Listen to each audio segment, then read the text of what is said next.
Thank you.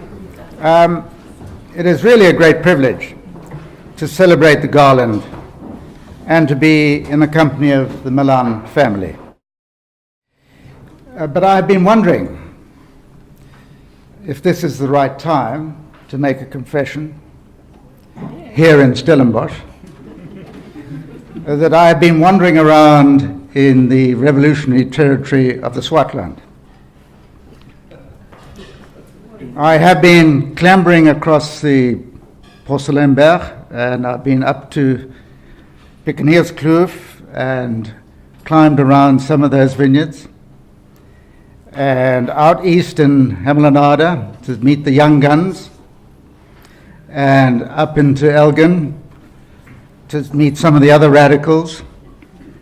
And that is all since the couple of weeks that I met Johan here at Simonsig, and he allowed me at that stage to have a look at the Garland, a fabulous wine, obviously. I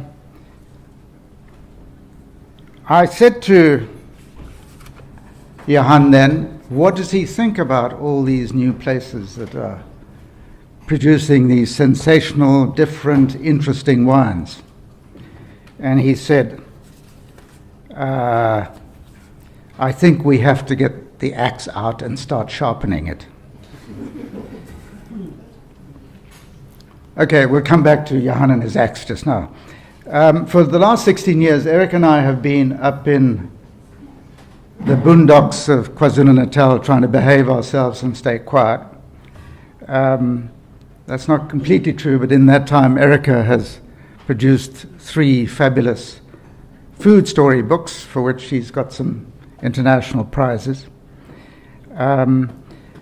But we have been hearing about these little wars going on in Natal, in the Cape. And in my very previous life, I was a foreign correspondent and a war correspondent, and the smell of cordite attracts me enormously.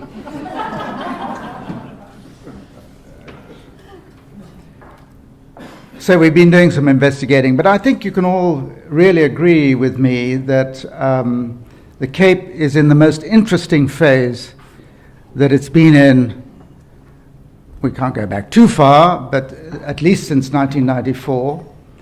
The 1994 period, when the end of sanctions occurred, it produced a whole new crop of modern Cape classics.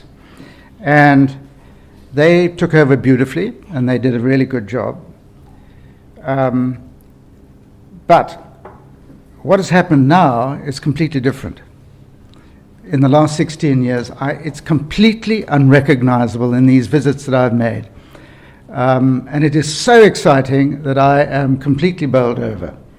And so much so that Eric and I are going to do a new book on the Cape wine scene at the moment, with lots of pictures, not to compete. I must assure the editor of the Platter guide here, Philip van Sale, it's not going to compete with his book.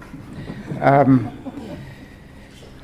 I think whatever one thinks about those wines that are, shall we say, interesting from the Swartland and elsewhere in the young guns, there's the oxidative stuff, there's the way off the wall stuff, there's the orange stuff. It is really, really exciting. Now, I'm sure a lot of you think, well, let's get back to the Garland. And we will. It is a beautiful, beautiful wine, obviously. And, but before Stellenbosch loses its confidence, and while we agree that all these wonderful other things are happening, I think Stellenbosch needs to remind itself that by no means are these other wines in the rest of South Africa that are producing so much excitement a threat to Stellenbosch. They are not a threat to Stellenbosch, as the Garland shows, and 1 or 2 other things. But if you go through what Stellenbosch has done in the last 40, 50 years, where did the wine route system begin? It actually began here in Stellenbosch with Frans Milan, and his colleagues at Delheim and Speer, and that made a beautiful difference to the whole scene here. Where did the first method champenoise originate from in South Africa? It actually originated with Frans Milan here over 40 years ago. Now, of course, he wasn't making it with Chardonnay and Pinot Noir at the time, but he got the method right, and from there, other things happened.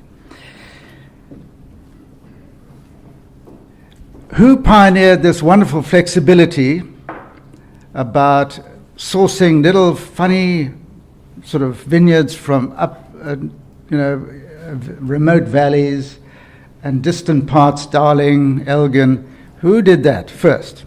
It was actually Neil Ellis here in Stellenbosch. Even today, where is the only certified biodynamic vineyard in the Cape? It's actually here in Stellenbosch, at Reineke. We could go on, actually. We could go on a bit. And if you look at Rosa Creer's list of old vineyards in the Cape, it's a wonderful, wonderful blog and site that you could look up of the vineyards that are over 35 years old.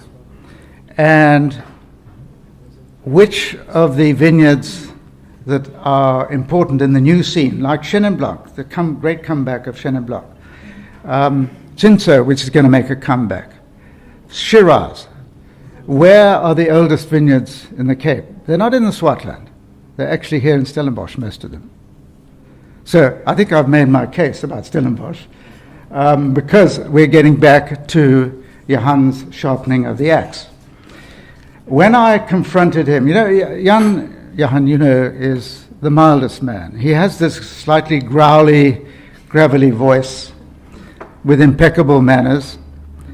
But when I said to him, that was a couple of weeks ago, what is Stellenbosch's response going to be to all this excitement? He did then say, well, we have to not only sharpen the axe, we have to make Cabernet the signature grape of Stellenbosch. And actually, if we think about it, and I'm sure all the wine scribes know this long ago, the future of Cape wine, apart from many other things, is to define that regionality, is to get a region that defines itself by a variety and does it really well and in great quantity. It doesn't matter how many Cabernets there are, if they're all damn good and some are indifferent, the region will become famous for it, and that's fantastic. I'm looking at Hein over here. I don't know what he's going to make of Franschhoek, but there are places like Elgin, for instance. The great debate now is what is going to be Elgin's great grape? Is it going to be Chardonnay or Pinot Noir or both or something else? We haven't worked all that out yet. Hemelanada seems to be the Burgundy, but there are lots of question marks there. Stellenbosch, if you're going to sharpen your axe, you've got it Cabernet, and we've seen it tonight.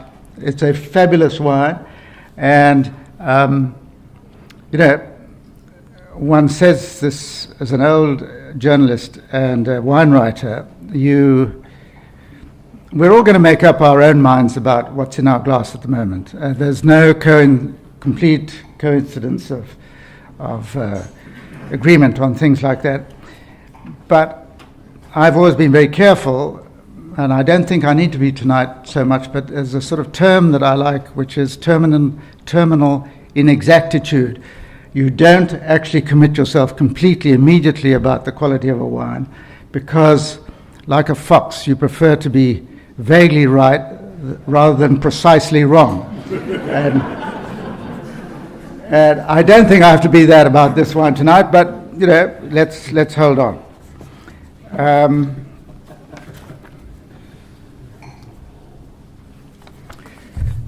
Just a quick thing that I forgot to really mention about these new things, about the styles of wines in other parts. I do think that there is a new thing a new development of winemaking and wine growing that is really, really encouraging. When I say I'm so excited about what I've seen recently, and that is there is a freshness and a newness, and there is a winemaking style which stands back and lets the vineyard talk.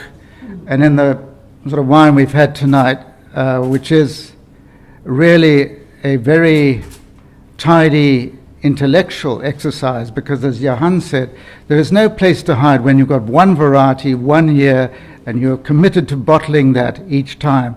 It is very interesting for serious wine people to be able to follow that single vineyard thing, and it is wonderful. But in that, he has followed as much as he can, I think. I was quizzing him a little bit as we were having dinner.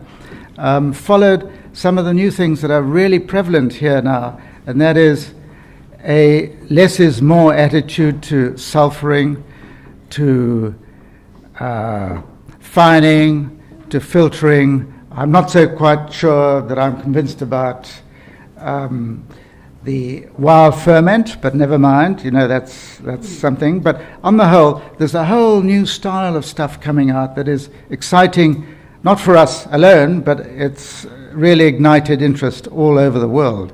And people like Jancis Robinson and others that one follows are really giving South Africa a completely new and respectable look.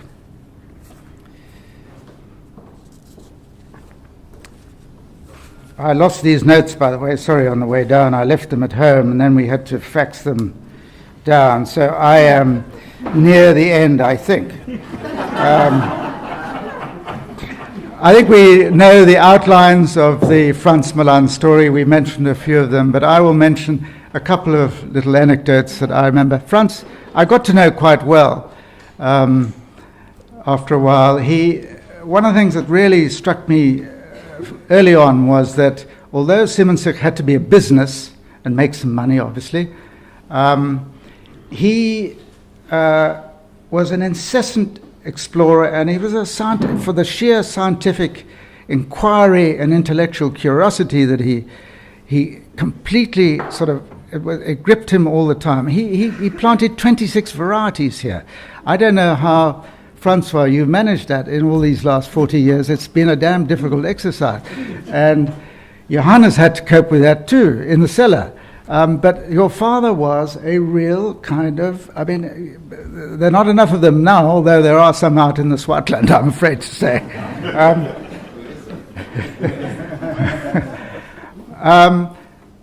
Many years ago, as you can see with my white hair, I tasted with Frans on the wine and spirit board.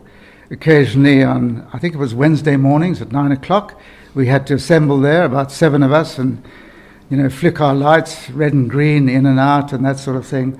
It's quite hard work for an hour, and we used to taste about 100 wines, if you can believe that. And afterwards we'd natter and try to recover with some awful Niet-Verwey coffee. Frans was telling me about his latest trip. I think it was to France, but somewhere in Europe. And he said, I love going on these trips. I can steal so much. He said, I go into every cellar I go into, I start stealing, he said, with my eyes, ideas. And I think that was what he did. He was a real thief, and we are in great debt to him. And I am so pleased that the family is continuing that experiment and liveliness and trust. And one thing I'm absolutely sure, and I'm going to get away and go back to my seat now, I think Frans would have loved this wine. So well done, Johan and Francois, and let's toast the current Milan family people. Thank you very much.